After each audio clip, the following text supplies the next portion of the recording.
When the Russian women's volleyball team stepped out of the airport in Manila, the first thing they noticed was the heat, then the welcome. A group of airport staff waved enthusiastically, some holding tiny Russian flags, some holding Mabuhay signs, and one man holding a laminated photo of a volleyball that didn't look even remotely official. The team wasn't used to this kind of greeting.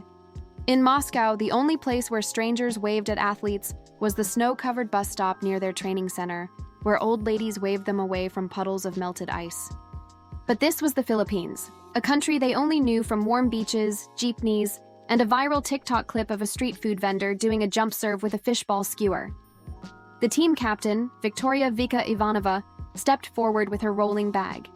She had led her team through icy championships in Vladivostok, brutal training camps in Siberia, and one infamous match where a malfunctioning heater froze the entire gym at 8 degrees Celsius. But she had never prepared them for tropical humidity, or the fact that the airport staff applauded when the team simply walked by. Coach Leonid Mikhailovich grunted, fanning himself with a passport. "It's like training in sauna," he whispered. "We sweat before practice even start." A tall Filipino man wearing a University of Santo Tomas jersey approached them and introduced himself as Coach Ren, smiling with the kind of warmth that looked impossible to fake. His voice carried over the airport noise. "Welcome to the Philippines. We're so happy you're here. Ready to train?" The Russians exchanged glances. Of course they were ready. They had flown to Manila for an international friendly training exchange, a program meant to expose both countries to different volleyball philosophies. On paper, this was a beautiful idea. Russia's power and discipline meeting the Philippines' speed, creativity, and adaptability. But on paper, nobody mentioned that it would be 40 degrees outside. The bus ride to their hotel was something the team would talk about for years. Jeepneys painted in outrageous colors raced beside them, and the Russians pressed their faces to the window like children visiting an amusement park. Buildings were surrounded by palm trees, people smiled for no reason, and no one seemed bothered by the heat at all. A group of Filipinos played volleyball barefoot in a tiny patch of sand beside a busy road, dodging cars, motorcycles, and one tricycle with a goat tied to it. "What is this place?" one Russian player muttered. "Amazing," another whispered. When they arrived at the Philippine training facility, they expected a long, technical lecture. Instead, they were greeted by music. Loud music, as in karaoke-level loud. A speaker blasted a Tagalog pop song while a group of Filipino players warmed up, laughing between stretches. The Russian team froze. Warm-up wasn't supposed to be fun. Warm-up was supposed to be silent, serious, and unpleasant. But the Filipinas were smiling, while doing sit-ups. Vika squinted. "Why they happy?" Coach Ren noticed the confusion. "Filipinos play best when we're having fun. Volleyball is joy for us. Connection. Family. Family." That was the first lesson the Russians didn't understand yet. Training began. The Russians dominated the first drills, their spikes echoing through the gym like thunder. Their blocks were impenetrable. Their discipline was unmatched. They moved like soldiers, synchronized, precise, stoic. The Filipinas did not. They shouted "mine" and "sayalang" and "go 8," and sometimes just screamed in pure excitement when a rally went long. They played like it was a party. They laughed when someone tripped. They laughed when someone missed the ball entirely. They even laughed when the Russians scored on them. At one point during a water break, a Filipino player approached the towering middle blocker, Elena.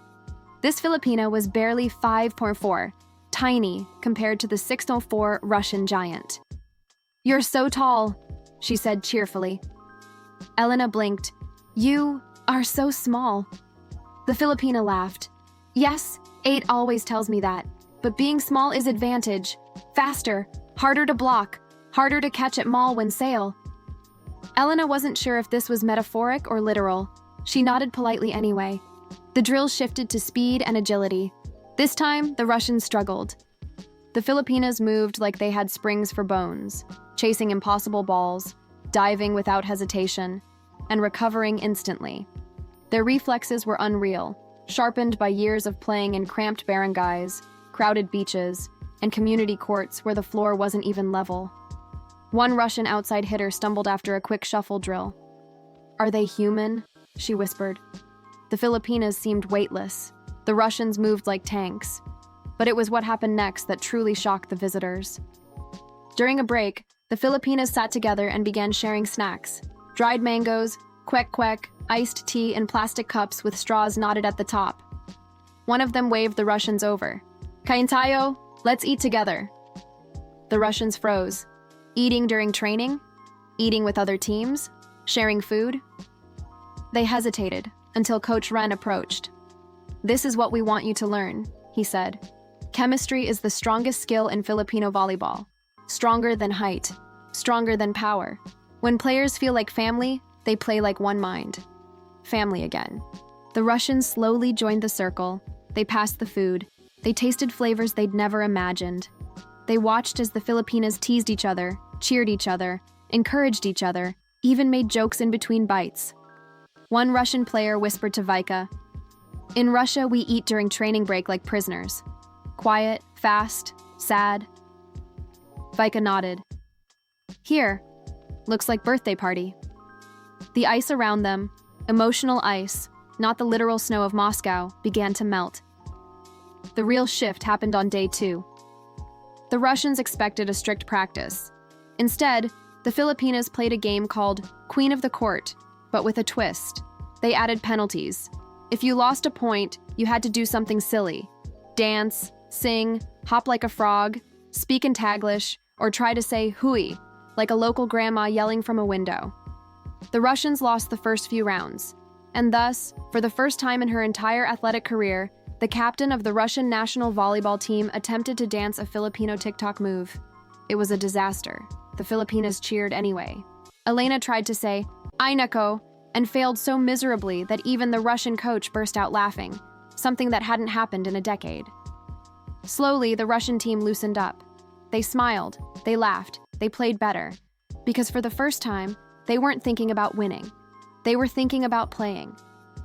One afternoon after practice, a Filipino player named Janine invited the Russians to visit her barangay's seaside court. The Russians agreed, expecting a quiet, small area. What they found was chaos, beautiful chaos. Kids, teenagers, old men, mothers holding babies, fishermen still smelling like the sea, all were gathered around a sand court. Everyone cheered when the Russians arrived. A group of children ran up to them yelling, "Ang tatangkad nyo? You're all so tall," followed by, "Can we take picture? Selfie po?" The Russians had never taken photos with strangers after a practice. In Russia, most people avoided athletes unless necessary. Here, the entire community embraced them instantly. Janine explained gently, "In the Philippines, volleyball is not just sport. It's part of daily life. Communities grow around it." They played a friendly match on the sand, barefoot, the sun setting behind them, the ocean breeze brushing their faces. The Russians struggled in the shifting sand, slipping and laughing. The kids giggled when one Russian player screamed at a tiny crab that ran across the court.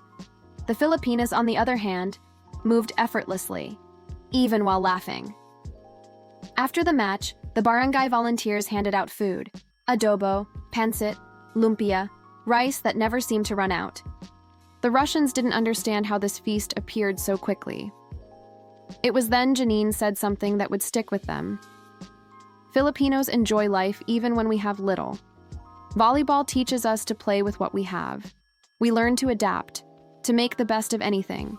That is our strength." That night, as the Russians returned to their hotel, something had shifted inside them. They weren't just learning skills, they were learning life. They weren't just being taught how to dive for a ball, they were being taught how to dive into joy, into community, into connection. The next morning at practice, the Russians entered the gym differently. They greeted the Filipinas first. They smiled. They asked questions. They laughed. They played warm-up music on their own speaker, an awkward mix of Russian pop and Tagalog songs they heard the day before. And then, something shocking happened. The Russians improved. Their movements flowed. Their coordination sharpened. Their energy lifted. They played lighter, freer, faster. Coach Leonid watched, stunned. It wasn't technique. It wasn't muscle memory. It was emotion. The Russians were playing without the weight of pressure. The Filipinas noticed. "You getting better," one shouted. "Oh, diba? Kaunti pang saya, world champions na kayo." Even Vika, the strict captain, felt the change. She wasn't thinking about winning or performance or expectations. She just wanted to keep playing. During a scrimmage, she jumped for a spike, higher than she had in months. She felt air beneath her feet, lightness in her chest, fire in her arm as she slammed the ball down the line. The entire gym erupted. The Filipinas yelled her name, her team screamed. Even the Filipino coaches applauded. For the first time in a long time, Vika felt joy. Not duty, not pressure, not fear of failure, just joy. At the end of the session, Coach Ren approached her quietly. "You have power," he said. "But power without joy is heavy. Filipinos play with heart. That's what your team is learning." Vika didn't know how to reply. Nobody had ever told her that volleyball needed heart. In Russia, it only needed discipline. As they left the gym, she looked at her team, laughing, sweaty, tired but content, and realized they were becoming something new, stronger in a different way, happier, warmer. She didn't know it yet, but this transformation would change the future of Russian volleyball forever. But the true test, the moment that would define everything, hadn't happened yet. Because the Filipinos had planned a friendly match that would put both teams to the ultimate challenge. And what happened in that match would become a story both countries would tell for decades. The day of the friendly match arrived faster than anyone expected. The Russian team had spent a full week training in Manila, absorbing everything the Filipinas taught: speed, joy, community, and the strange but effective ability to laugh in the middle of a rally. But this match wasn't going to be a small scrimmage inside a quiet gym. It was going to be held in a packed arena. The organizers had planned something modest at first, but word had spread, faster than jeepneys in EDSA traffic at midnight. A Russian national team training with Filipino athletes was such a rare sight that fans, students, casual volleyball lovers, barangay aunties, and even a few titos holding plastic bags of chicharron queued outside the venue at dawn. By noon, the arena was overflowing. Drums, banners, flags, and one extremely excited fan holding a sign that said, "Russia plus PH, power plus heart." The Russians entered the building in their clean, pale blue jerseys, expecting polite applause. Instead, they were blasted by roaring cheers so loud that Elena nearly dropped her water bottle. The Filipinos in the crowd welcomed them like rock stars, screaming, "Welcome Russians," and "Let's go girls," and "Pace bike naman 8." It was unlike anything they had experienced on their icy home courts, where crowds were disciplined, quiet, and mostly too cold to clap properly. Vika swallowed hard, staring at the sea of smiling faces. "They cheer? For us?"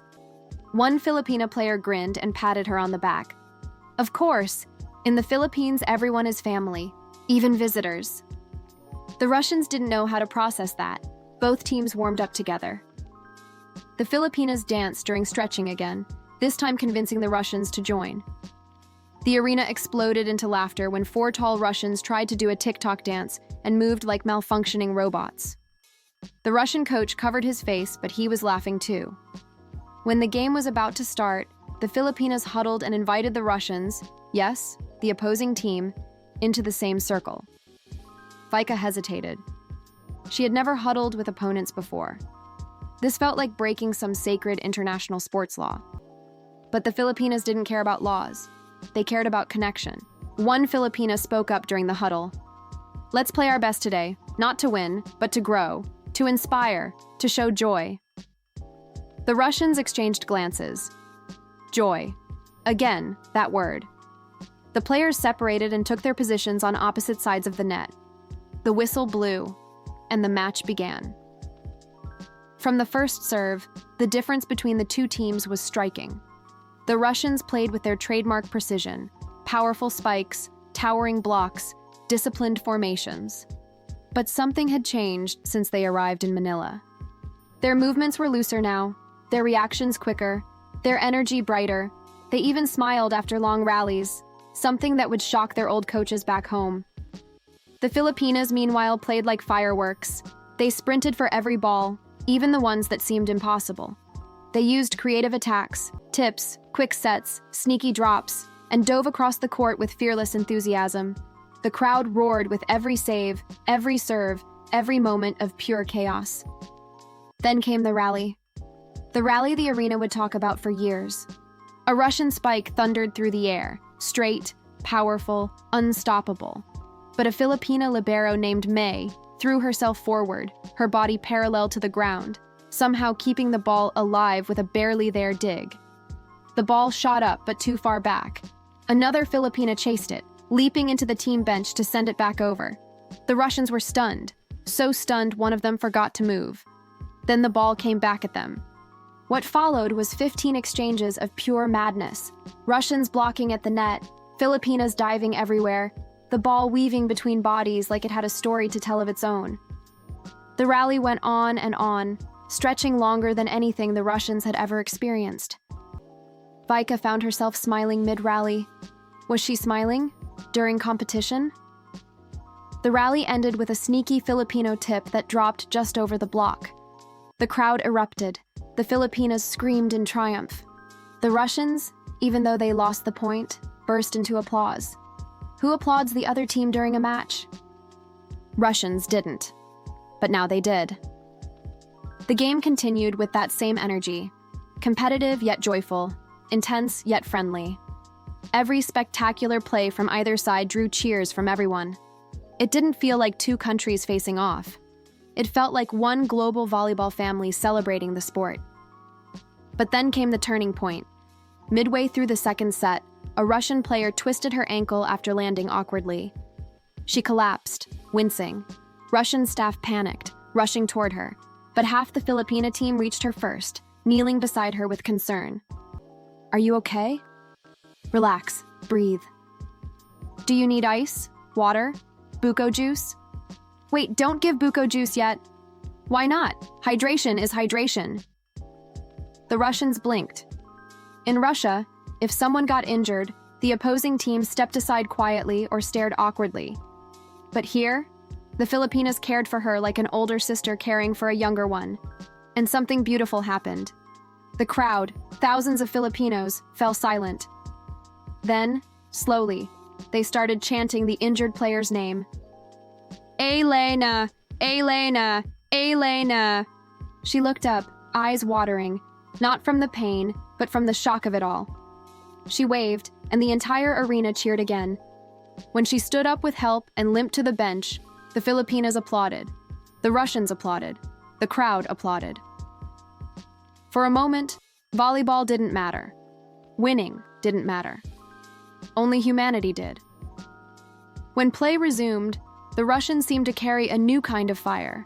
Not the cold, rigid determination they were known for, but something warmer, more emotional. They wanted to honor Elena by giving everything they had, and the Filipinas matched them with just as much heart. The match stretched into 5 sets, long rallies, impossible saves, emotional moments, laughter. Even the coaches started shouting encouragement across the net to each other.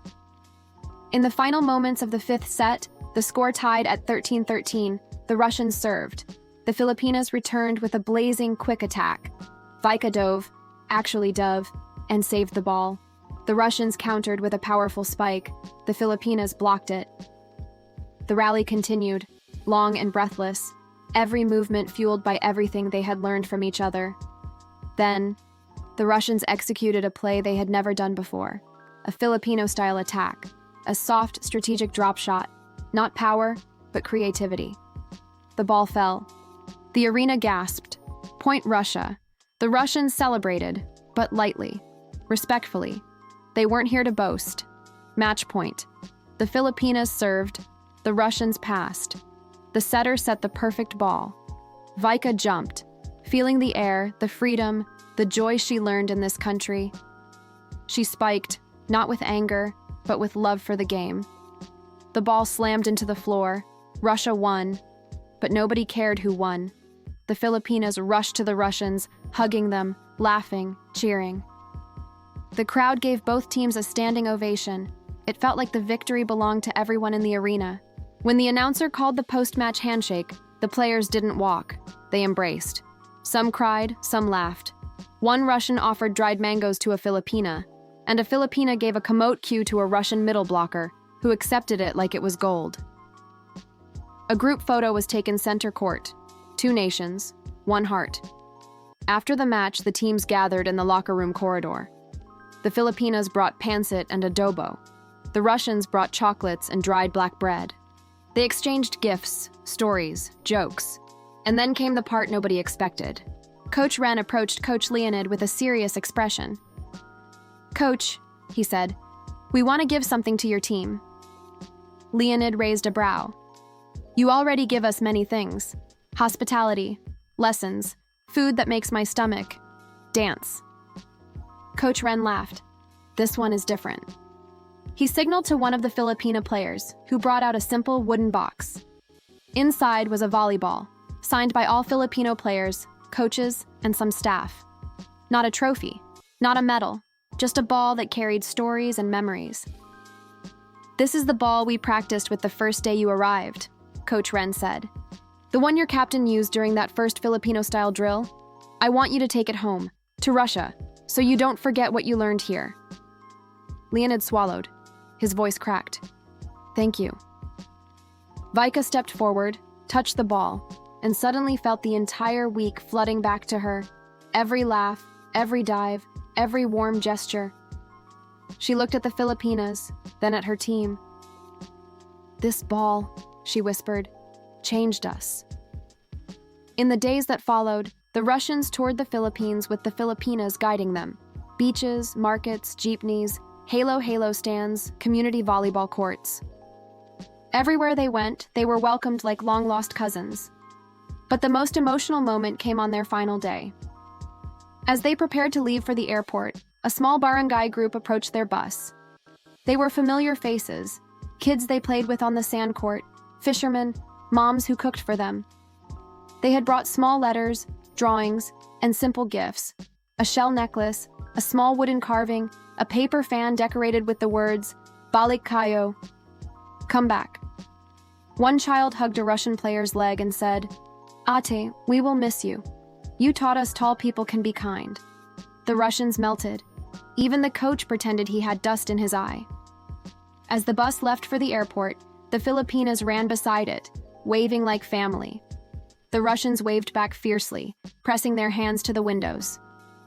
When their plane lifted off, the Russians looked down at the archipelago of islands glowing under the late afternoon sun. None of them spoke. None needed to. They all felt the same thing. They were going home different. When they returned to Russia, everything looked the same. Snow, gray skies, reserved crowds. But the players felt warmth inside them, a warmth they brought back across continents. Training resumed, routines restarted, but something had changed. The Russians added Filipino-style footwork drills. They added community-building scrimmages. They laughed during warm-ups. Yes, laughed. They cheered each other instead of criticizing harshly. They even played Tagalog music during stretching. One player insisted they learn the word kilig. Another kept saying, "Ay nako," despite not understanding what it meant. Most importantly, they played freely, lighter, faster, happier, and they started winning.